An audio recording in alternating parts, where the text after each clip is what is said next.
ஜார்க்கண்ட் மாநில முதல்வராக சம்பாய் சோரன் பதவியேற்றதை அடுத்து அம்மாநில சட்டப்பேரவையில் திங்கட்கிழமை நம்பிக்கை வாக்கெடுப்பு நடத்தப்பட்டது. அதன்படி ஆளும் ஜேஎம்எம் கூட்டணிக்கு 47 எம்எல்ஏக்கள் ஆதரவு உள்ளதாக கூறி நம்பிக்கை வாக்கெடுப்பில் சம்பாய் சோரன் அரசு வெற்றி பெற்றதாக சபாநாயகர் அறிவித்தார். ஆளும் கூட்டணிக்கு எதிராக 29 பாஜக எம்எல்ஏக்கள் வாக்களித்தனர். நம்பிக்கை வாக்கெடுப்பில் பங்கேற்க பலத்த பாதுகாப்புக்கு மத்தியில் ஜார்க்கண்ட் சட்டசபைக்கு வந்த முன்னாள் முதல்வர் ஹேமந்த் சோரன், பாஜகவுக்கு தைரியம் இருந்தால் என் பெயரில் பதிவு செய்யப்பட்டுள்ள நிலத்தின் ஆவணங்களை காண்பிக்கட்டும், சவால் விடுகிறேன், அப்படி நிரூபித்து விட்டால் நான் அரசியலில் இருந்து விலகுகிறேன் என்று பேசினார். ஸ்பெயினில் நடைபெற்ற ஸ்பெயின் தமிழர்களுடன் முதல்வர் எனும் நிகழ்வில் அந்நாட்டில் வாழும் தமிழர்களிடையே முதல்வர் மு க ஸ்டாலின் கலந்து கொண்டு உரையாற்றினார். அப்போது பேசிய அவர், உங்களின் தாய்மண்ணான தமிழ்நாட்டிற்கு முடிந்தளவு உதவ வேண்டும் என வேண்டுகோள் விடுத்தார். ராகுல் காந்தி மேற்கொண்டு வரும் இந்திய ஒற்றுமை நியாய யாத்திரை ஜார்க்கண்ட் தலைநகர் ராஞ்சிக்கு வந்தது.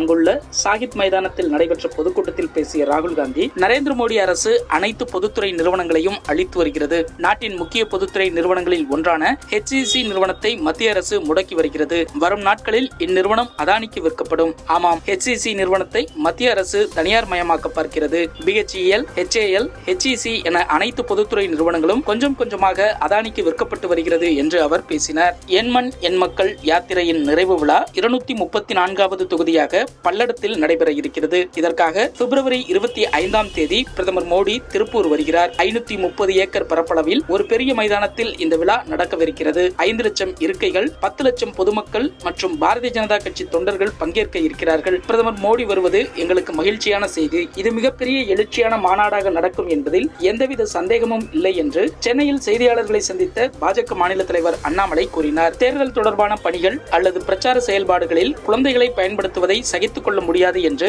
கட்சிகள், வேட்பாளர்கள் மற்றும் தேர்தல் அமைப்புகளுக்கு எச்சரிக்கை விடுத்து தேர்தல் ஆணையம் வழிகாட்டுதல்களை வழங்கியுள்ளது. தாமாக முன்வந்து பதிவு செய்யப்படும் வழக்குகளை விசாரிக்க உயர்நீதிமன்ற தலைமை நீதிபதியின் ஒப்புதலை பெற வேண்டும். இந்த வழக்குகளை விசாரிக்கும் நீதிபதிகளை தலைமை நீதிபதி தான் தீர்மானிக்க வேண்டும் என்று அமைச்சர்கள் KKSSR ராமச்சந்திரன், தங்கம் தென்னரசு ஆகியோர் தொடர்ந்த மேல்முறையீட்டு வழக்கில் உச்சநீதிமன்றம் உத்தரவிட்டுள்ளது. கச்சத்தீவு அருகில் மீன்பிடிக்கும் தமிழக மீனவர்களை இலங்கை கடற்படையினர் கைது செய்வது தொடர் நிகழ்வாக இருப்பதை தடுக்க ஆக்கப்பூர்வமான நடவடிக்கைகள் ஏன் எடுக்கப்படவில்லை என மத்திய அரசுக்கு சென்னை உயர்நீதிமன்றம் கேள்வி எழுப்பியுள்ளது. இங்கிலாந்துக்கு எதிரான 2வது டெஸ்ட் போட்டியில் இந்தியா 106 ரன்கள் வித்தியாசத்தில் அபார வெற்றி பெற்றுள்ளது. இதன் மூலம் 5 போட்டிகள் கொண்ட டெஸ்ட் தொடர் 1-1 என்று சமனாகியுள்ளது. இங்கிலாந்து கிரிக்கெட் அணி இந்தியாவில் சுற்றுப்பயணம் செய்து 5 டெஸ்ட் போட்டிகள் கொண்ட தொடரில் விளையாடி வருகிறது. முதல் டெஸ்ட் போட்டியில் இங்கிலாந்து வெற்றி பெற்று 1-0 என்ற கணக்கில் முன்னிலை வகித்து வந்தது. இந்நிலையில் 2வது டெஸ்ட் போட்டி விசாகப்பட்டினத்தில் நடந்தது. இங்கிலாந்து அணிக்கு 2வது இன்னிங்ஸில் 399 ரன்களை